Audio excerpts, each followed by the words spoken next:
Welcome to Suman TV. So పిల్లలకు మనం ఏ ఏజ్లో సపరేట్ రూమ్ అనేది అలాట్ చేయాల్సి ఉంటుంది, సో వివరాలు తెలుసుకుందాం. ఈరోజు మనతో పాటు ఉన్నారు ప్రముఖ motivational speaker and family counsellor Priya Chaudhary గారు. మేడం నమస్తే. నమస్తే. సో ఒక జనరల్ ప్రశ్న ఇది. సో భార్యాభర్తల మధ్యలో పిల్లలు ఎంతకాలం వరకు నిద్రించవచ్చు, ఆ బెడ్రూమ్లో ఎంతవరకు వాళ్ళని ఉంచొచ్చు అనేది చాలా మందికి డౌట్ ఉంది. అంటే 10 years అని 5 years అని ఇలా చెప్తూ వస్తున్నారు. అంటే ఇది ఒక కాన్సెప్టా? ఇంతవరకే మనతో 30 నిమిషాలలో నొప్పి లేకుండా వేడికోస్ వెయిన్ చికిత్స ఆవేశ హాస్పిటల్ హైదరాబాద్. పాటు పిల్లల్ని ఉంచుకోవాలా ఈ ఏజ్ వరకే అనేది చాలా మందిలో తలెత్తుతున్న ప్రశ్న. అంటే పిల్లల్ని వేరే రూమ్లో పడుకోబెట్టడం అనేది ఇది మన కల్చరేనా? ఆ ప్రశ్న నేనే నిన్ను అడుగుదాం అనుకున్నా, నువ్వు నన్ను అడిగావు. అమ్మా, ఇప్పుడంటే డబుల్ బెడ్రూమ్లు, త్రిబుల్ బెడ్రూమ్లు, విల్లాసు వచ్చేసినాయి కాబట్టి విచిత్రమైనటువంటి పోకడ ఏంటి అని అంటే, వాడు ఎల్కేజీ రాగానే, యూకేజీ రాగానే, లేదా వాడు ఫస్ట్ క్లాస్ రాగానే వాడికి ఒక బెడ్రూమ్ ఇచ్చేసి, ఒక స్టడీ రూమ్ ఇవ్వడం వేరు, బెడ్రూమ్ ఇవ్వడం వేరు. స్టడీ కమ్ బెడ్రూమ్ ఇచ్చేసి వాడికి ఒక బుజ్జి బెడ్ వేసేసి వాడిని అక్కడే పడుకోబెట్టేసేసి, తర్వాత భార్యాభర్తలు అన్న తర్వాత భార్యాభర్తలు వాళ్ళ బెడ్రూమ్లోకి వాళ్ళు వెళ్ళిపోతున్నారు. అమ్మ, నేను ఒక విషయం అడుగుతాను.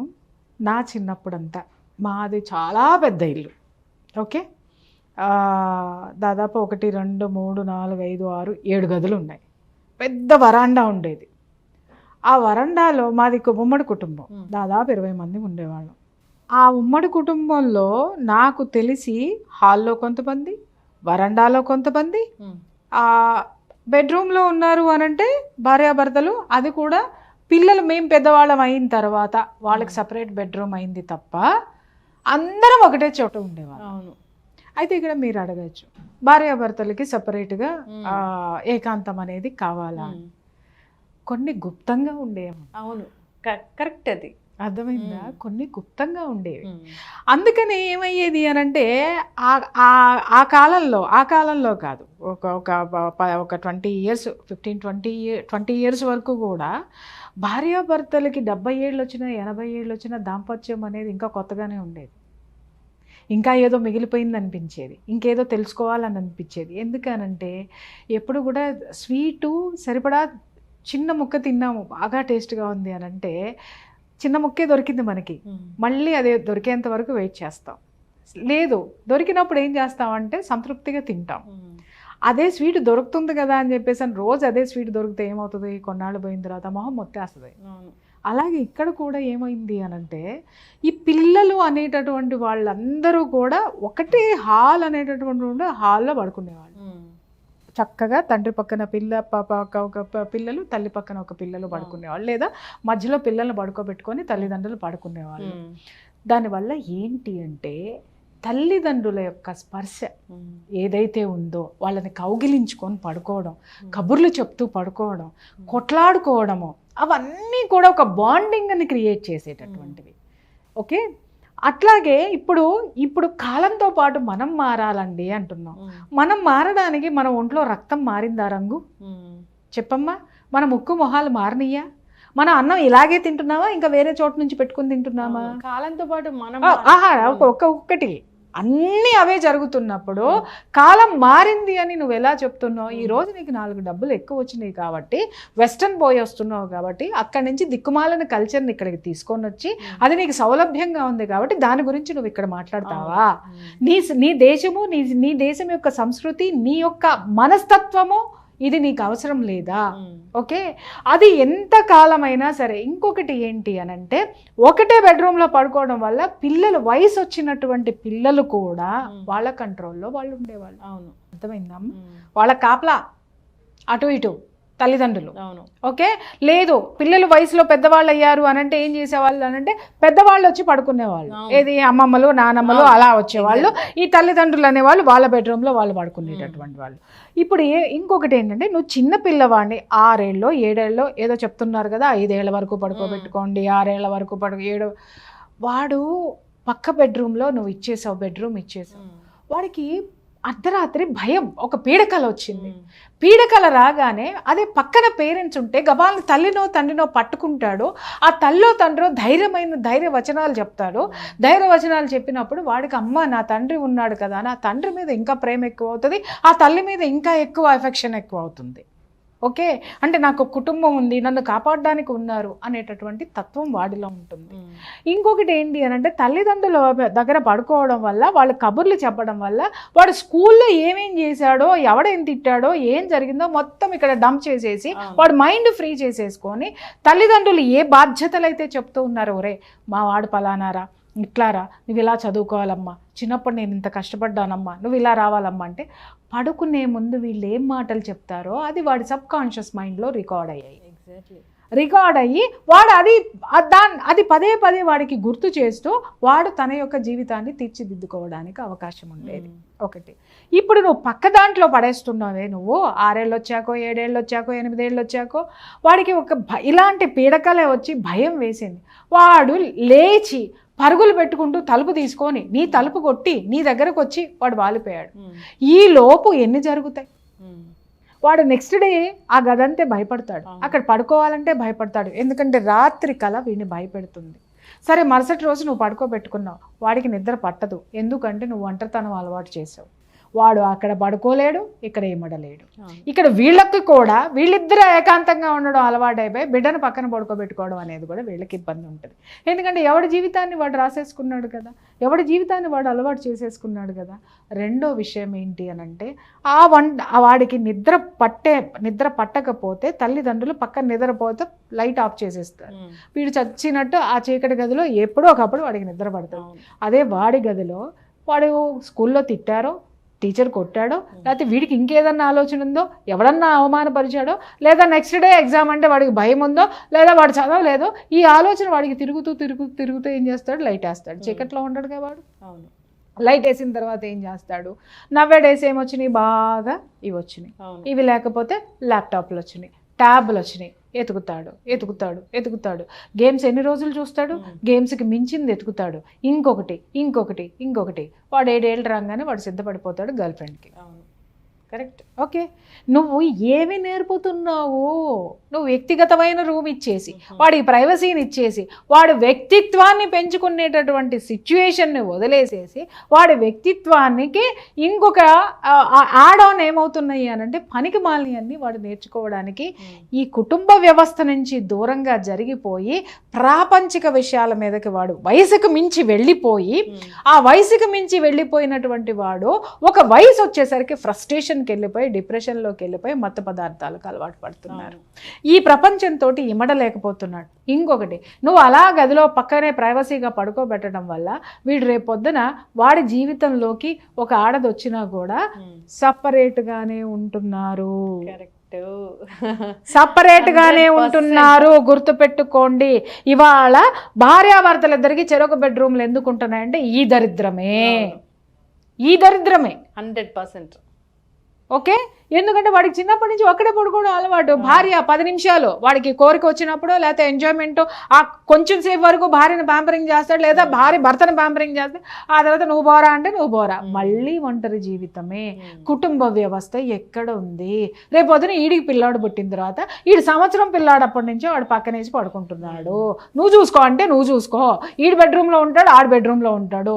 ఉంటే తండ్రి దగ్గర ఉంటాడు, లేదా తల్లిదండ్రుల దగ్గర బిడ్డలు ఉండడం అనేది నువ్వు ఇప్పుడు 5 ఏళ్ల నుంచో 7 ఏళ్ల నుంచో నువ్వు అలవాటు చేసిన ఈ సపరేషన్ బెడ్ రేపు పొద్దున జనరేషన్కి, వాడి బిడ్డల జనరేషన్కి సంవత్సరం నుంచే విడిపోతున్నారు. ఇంత దారుణాలు జరుగుతాయి. లిమిట్ తగ్గిపోతుంది. అర్థమైందా? ఇల్లు కాదమ్మా పెద్దగా ఉండాల్సింది, మనసు పెద్దగా ఉండాలి. సంసారాన్ని చక్కదిద్దుకోవడం అనంటే మనము మన బిడ్డలకి ఏమి నేర్పాలి అనంటే బంధాల్ని నేర్పాలి, బంధుత్వాల్ని నేర్పాలి, ఐకమత్యం నేర్పాలి. ఇప్పుడు మగపిల్లలు చూడండి తెగ కొట్టుకుంటారు అనమాట. ఈ ఒక్క చోట పడుకోవడం వల్ల ఏమవుతుందంటే ఆడు సర్దుకొని పడుకోవడం అనేది నేర్చుకుంటాడు. అరే ఇవాళ నేను నాన్న దగ్గర పడుకుంటా, అరే నేను ఇవాళ అమ్మ పక్కన పడుకుంటా, అరే నేను ఇక్కడ పడుకుంటా అంటే వాడికి ఏంటి, ఒకరోజు వీడు ఒకరోజు వాడు, అంటే అడ్జస్ట్మెంట్ మెంటాలిటీ అనేది వాడికి చిన్నప్పటి నుంచి అలవాటు అవుతుంది. ఓకే, ఇక్కడ నువ్వు ఒక రూమ్ ఇచ్చేసేసి 2 బెడ్లు సపరేట్ వేసేసి వాడి ట్యాప్ వాడికి, వీడి ట్యాప్ వీడికి, వీడి గుడ్డలు వీడికి, వాడి గుడ్డలు వాడికి, అన్నీ సపరేట్గా ఇచ్చేసిన తర్వాత రేపు పొద్దున వాడు ఏం చేస్తున్నాడు? నా జీవితం నాది, వాడితే నాకెందుకు? చిన్నప్పుడు వాడు ల్యాప్టాప్ ఆడితే నాకు ఇచ్చాడా? లేకపోతే ఎందుకంటే ఇదివరకు ఒకటే ఉండేది. ఇంకొకటి చెప్పనా, ఇప్పుడు బాగా మారిపోయినాయి కాబట్టి ఇంట్లో 2 మగ పిల్లలు ఉన్నారు అని అంటే ఓ సంవత్సరం తేడా ఉందనుకుందాం, పెద్దోడు వేసుకునే చిన్నోడు వేసుకోవాలి. అర్థమైందా? పెద్దవాడు వేసుకున్న బట్టలే చిన్నాడు వేసుకోవాలి. వీడికి కొత్త బట్టలు చాలా తక్కువ ఉండేవి. అన్నీ వాడు తీసేసిన తర్వాత వాడు వాడేసిన తర్వాత వాడి సైకిల్ వీడు వాడాలి. వీడి చిన్నవాడిలో ఏం తత్వం వస్తుంది అనంటే పట్టుదల వచ్చేది. అమ్మ పెద్ద అయిన తర్వాత నేను మంచి సైకిల్ కొనుక్కోవాలి, కొత్త సైకిల్ కొనుక్కోవాలి అన్నీ మన్నయ్య లేదు. ఇంకొకటి ఏంటి అని అంటే వాడికి ఆ వస్తువు నాకు ఎప్పుడు వస్తాయి, మా అన్నయ్య నాకు ఎప్పుడు ఇచ్చేస్తాడు, నేను దాన్ని నెక్స్ట్ నాదే అది అని దాని మీద ఒక ప్రేమను పెంచుకుంటాడు.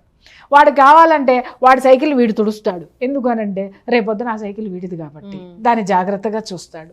ఇవన్నీ ఎక్కడున్నాయమ్మా? అడ్జస్ట్మెంట్లు పోయినాయి, ఆ బాండింగ్ పోయింది, ఎవ్రీథింగ్ హ్యాస్ లాస్ట్. ఇవాళ మనం సపరేట్గా పడుకోబెట్టండి, వెస్టర్న్ కల్చర్ని తీసుకొచ్చి వెస్టర్న్ బుక్స్ చదివేసి వెస్టర్న్కి వెళ్ళి తిరిగేసి వచ్చి అవి తీసుకొని వచ్చి మన కుటుంబ వ్యవస్థలో నాటి విషపు మొక్కలు, కలుపు మొక్కలు నాటుతున్నాం మనం ఈరోజు. బాండింగ్ అనేది లేదు. దయచేసి తల్లిదండ్రులు పిల్లలకి ఆ స్పర్శని ఇవ్వాల్సినటువంటి అవసరం ఉంది.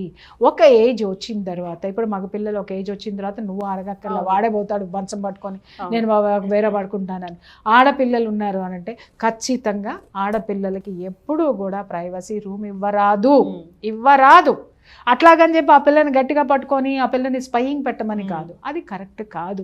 ఎందుకు అనంటే ఆడపిల్ల మనస్తత్వం వేరు, అందులో ఆడపిల్లకు ఫెన్సింగ్ చాలా అవసరం ఉంది. ఇవన్నీ మనం ఆలోచించాల్సినటువంటి అవసరం ఉంది. ఖచ్చితంగా ఈ నానమ్మలు అమ్మమ్మలు అనే వాళ్ళు మన ఇంట్లోనే ఉండాలి. ఎక్కడున్నారు ఇవాళ వాళ్ళ గురించి అసలు మనం మాట్లాడుకోవడానికి లేదు.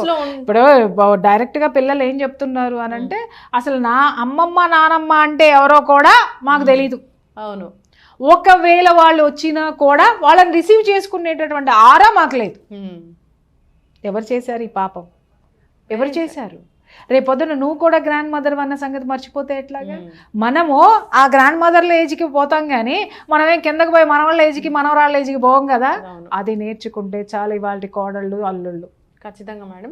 సో పర్టికులర్ ఏజ్ అంటే ఇంకా వాళ్ళకి టీనేజ్ వస్తున్న కొద్దిగా మనకు అర్థమైపోతూ ఉంటుంది. వాళ్ళకే సపరేషన్ అనేది అలవాటు అవుతుంది ఆటోమేటిక్గా. అంటే అమ్మ ఒక వయసు వచ్చిన తర్వాత ఇప్పుడు మగపిల్లలు ఎట్లాగో మనతోటి ఉండరు, ఎందుకంటే ఆడపిల్లలు మగపిల్లలు ఉన్నారంటే వాళ్ళని సపరేట్ చేసేస్తాం. బట్ వాళ్ళకు ఒక మెచ్యూరిటీ వచ్చేంత వరకు కూడా మనము వాళ్ళకి అండగా ఉండాల్సినటువంటి అవసరం అయితే మాత్రం ఉంది. ఎస్పెషల్లీ మనం ఆడపిల్లల్ని కనిపెట్టుకుని ఉండాల్సిన అవసరం అయితే మాత్రం చాలా ఉంది. మగపిల్లవాడు బయట ఏం చేస్తున్నాడో కనిపెట్టుకొని ఉండాలి. ఆడపిల్లని ఇంటా బయటగా రెండు చోట్ల కనిపెట్టుకుని కాపలా కాసుకుంటూ ఉండాల్సిన అవసరం ఉంది. Exactly madam. సో ఈ ఎప్పుడైతే మనం పిల్లల్ని సపరేట్ బెడ్రూమ్స్ లో పడేస్తామో చిన్నప్పటి నుంచే, సో వాళ్ళకి సపరేషన్ అనేది అలవాటు అయిపోతుంది. అంతేకాదు వాళ్ళకి బాండింగ్స్ అనేవి తెలియవు. సో ఎవరైతే మీరు పూర్తిగా డ్రై ఇప్పుడు ఇట్లా అలవాటు అయిపోయినటువంటి పిల్లలు ఎప్పుడైనా మదర్ గనక బాధేసో లేకపోతే ప్రేమ వచ్చో నాకు బిడ్డను హగ్ చేసుకొని పడుకుందామని చెప్పేసి అని వెళ్ళిపోతే వెరీ నెక్స్ట్ మినిట్ ఆ పిల్ల లేచి వెళ్ళిపోయి కావాలంటే నువ్వు పడుకోమ్మా ఇక్కడ, నువ్వు పడుకోవాలనుకుంటే నేను వేరే బెడ్రూమ్లోకి వెళ్ళిపోతానని చెప్పేసి అని ఇమ్మీడియట్గా వెళ్ళిపోతుంది. బాండింగ్స్ ఉండట్లేదు. ఈ పేరెంట్స్ ఎవరైతే ఉన్నారో వాళ్ళకి ఫ్రస్ట్రేషన్ వస్తుంది, వెక్సేషన్ వస్తుంది. అంటే ఏంటి, పిల్లలకి మనము సంపాదించేటటువంటి ప్రింటింగ్ మెషిన్ లాగా కనిపిస్తున్నామా అనేటటువంటి ఆ ధోరణిలోకి వెళ్ళిపోయేసరికి వీళ్ళల్లో కూడా దాన్ని ఏమంటారు, పెయిన్ అనేది స్టార్ట్ అవుతుంది. పెయిన్ తో పాటు ఏమవుతుంది అనంటే వాళ్ళల్లో ఉన్నటువంటి అనురాగము ఆప్యాయతలు కూడా చచ్చిపోతున్నాయి. ఎమోషన్స్ చచ్చిపోతూ మెటీరియలిస్టిక్ ఇవాళ అందరూ డిప్రెషన్ ఎందుకు ఉంటున్నారంటే బంధాలు మృగ్యమైపోయినాయి. తల్లి దయచేసి వీటిని పునరుద్ధరించుకుంటే ఇవాళ డిప్రెషన్ అనే మాటకి తావులేదు. ఎక్కడి నుంచి వస్తుంది అనంటే మన పిల్లలు మన బొజ్జులో 9 నెలలు పెట్టుకున్న మనము 5 ఏళ్ళు రంగానే పక్కన పడేస్తామా చెప్పు? బొజ్జులో ఉన్న నాళ్ళు మనం ఎన్ని కబుర్లు చెప్పుకున్నా వాడు ఎంత హాయిగా ఉన్నాడు, పక్కన పడుకోలేదా? ఎందుకు మనం తీసి పక్కన పడేస్తున్నాం? ఎక్కడి నుంచి తెచ్చుకున్నాం ఈ కల్చర్? ఫస్ట్ మన కల్చర్ని మన కల్చర్ అద్భుతమైనటువంటిది తల్లి. అది ఖచ్చితంగా మనది మనం కాపాడుకోవాల్సినటువంటి అవసరం ఉంది. ఎక్కడెక్కడో ఉన్న దేశాల్లో ఉన్న వాళ్ళు పెళ్ళి అని చెప్పేసి అని మన దేశానికి వచ్చి మన దేశస్తుల్ని పెళ్లి చేసుకుని కుటుంబ వ్యవస్థను నిర్మించుకుంటే బుద్ధి లేకుండా మనం పక్క దేశాలకు పోయి ఆ పాశ్చాత్య కల్చర్ని తీసుకొని వచ్చి మనల్ని మనం నాశనం చేసుకుంటాం. ఎన్నో క్రైమ్స్ చూసాము. సో పెద్ద డాక్టర్స్ ఫ్యామిలీస్లోనే సో పిల్లల్ని ఇలా సపరేట్గా పడుకోబెట్టడం వల్ల వాళ్ళు ఆ పని వాళ్ళతోని వేరే లాగా ఉండడం Exactly. చూసి చంపేసినవి కూడా మనం ఎగ్జాక్ట్లీ ఎన్నో దారుణాలు చూసామమ్మా. అవును, అదే అంత అంటున్నా దాకా నేను. ఎందుకు ఇప్పుడు తెచ్చుకోవాలి? ఆడపిల్లల్ని పక్కన పెట్టాము, మగ పిల్లల్ని పక్కన పడేసాము, వాళ్ళు ఏం చేస్తున్నారు? నువ్వేమో బోల్ట్ పెట్టుకొని పడుకుంటావు, ఎందుకంటే నీ ఏకాంతం కోసమో లేకపోతే నీ అలసిపోయో నువ్వు పడుకుంటావు. బట్ ఆ బెడ్రూమ్ లో ఏం జరుగుతుందో నువ్వు ఏం చూస్తున్నావు? రేపొద్దున జరగకూడనే జరిగితే బాధ్యులు ఎవరు? మనం కాదా? మన బిడ్డలకి వాళ్ళు గొప్పతనం వచ్చినా అది మనదే బాధ్యత, అది ఆ క్రెడిట్ మనదే. వాళ్ళు చేయకూడనటువంటి పనులు చేసినా కూడా ఆపప్రద మనదే. ఎస్, ఖచ్చితంగా మేడం, చాలా చక్కగా చెప్పారు. వీళ్ళకి ఏజ్ అంటే ఒక ఏజ్ ఉంటుంది, వాళ్ళు పెద్దోళ్ళు అవుతారు, అయినప్పుడు వాళ్ళే స్వంతంగా పడుకోవాలన్న ఆలోచన వస్తుంది. వాళ్ళకు ఒక బెడ్రూమ్ అనేది అవసరం అవుతుంది, సపరేట్ రూమ్ అనేది అవసరం అవుతుంది. దాన్ని బెడ్రూమ్ అని కూడా అనకూడదు, సపరేట్ రూమ్ అనేది అవసరం అవుతుంది. అప్పటి వరకు మన పిల్లల్ని మనం ప్రొటెక్ట్ చేసుకోవాల్సిందే. ఎందుకు తల్లి సింగిల్ మదర్స్ ఎంతమంది నాతోటి వాపోతారు అంటే, ఇప్పుడు ఈ పిల్లలు వచ్చిన తర్వాత చిన్నప్పటి నుంచి వేరే బెడ్రూమ్స్ అలవాటు అయిపోయి, ఎందుకనంటే వాళ్ళకి ఒక ఫ్రస్ట్రేషన్ ఉంటుంది, ఫాదర్ మీదో లేకపోతే సొసైటీ మీదో ఎవరి మీద ఉన్న ఫ్రస్ట్రేషన్, ఎవరితోటి కలవబుద్ధి కాక వాళ్ళే ఐసోలేట్ అయిపోయి వేరే బెడ్రూమ్లో పడుకొని ఉంటే, ఈ మదర్స్కి నిద్ర పట్టగా గంటకు ఒకసారి వాళ్ళ బెడ్రూమ్ తలుపులు తీసి వాళ్ళు ఎలా ఉన్నారో చూసుకొని వస్తే వీళ్ళకి నిద్ర ఉండదు, మనశ్శాంతి ఉండదు. ఎంతమంది తల్లులు నా దగ్గర బాధపడినటువంటి తల్లుల సంఖ్య ఎంత ఉందో నేను చెప్పలేను. ఎందుకంటే ఇటు తల్లులకి మనశ్శాంతి లేదు, అటు పిల్లలు తెలుసుకోవడం లేదు. అంటే ఎక్కడ మనం ఫెయిల్ అవుతున్నాము అని అంటే కుటుంబ వ్యవస్థను నాశనం చేస్తున్నాం. ఖచ్చితంగా మేడం, చాలా చక్కగా చెప్పారు. సో ఈ ప్రాబ్లం అనేది ఇదేదో చిన్న ప్రాబ్లము ఇంతవరకే ఉంది అని కాదు. సో దేశవ్యాప్తంగా ఈ ప్రాబ్లం అనేది ఉంది, చాలా మంది ఇబ్బంది పడుతున్నారు. అటు తల్లిదండ్రులు కావచ్చు, ఇటు పిల్లలు కావచ్చు, అందరూ కూడాను. సో అటు అమ్మమ్మలు తాతయ్యలు కూడా కావచ్చు, వాళ్ళని ఇంట్లో ఉంచక వాళ్ళని ఓల్డేజ్ హోమ్లో పడేయడం వల్ల సో వాళ్ళ ఇబ్బందులు వాళ్ళకే ఉన్నాయి. సో ఎవరైనా ఈ పరిస్థితి చాలా టఫ్గా ఉంది, నా పిల్లని నేను వెనక్కి తెచ్చుకోలేకపోతున్నాను, నా పిల్లాడు ఇలా అయిపోయాడు, లేదా నా పేరెంట్స్ ఇలా ఉన్నారు, నా హస్బెండ్ ఇలా ఉన్నాడు, సో దానివల్ల నా పిల్లల్ని ఇలా చేయాల్సి వచ్చిందని బాధపడే వాళ్ళు ఎవరైనా సరే ఒక్కసారి కాంటాక్ట్ చేయాలని కోరుకుందాం. వాళ్ళకి ఖచ్చితమైన సలహా అనేది ఇక్కడ దొరుకుతుంది కాబట్టి, పరిష్కారం అనేది దొరుకుతుంది కాబట్టి చాలా చక్కటి ఇన్ఫర్మేషన్ అండి. ధన్యవాదాలు.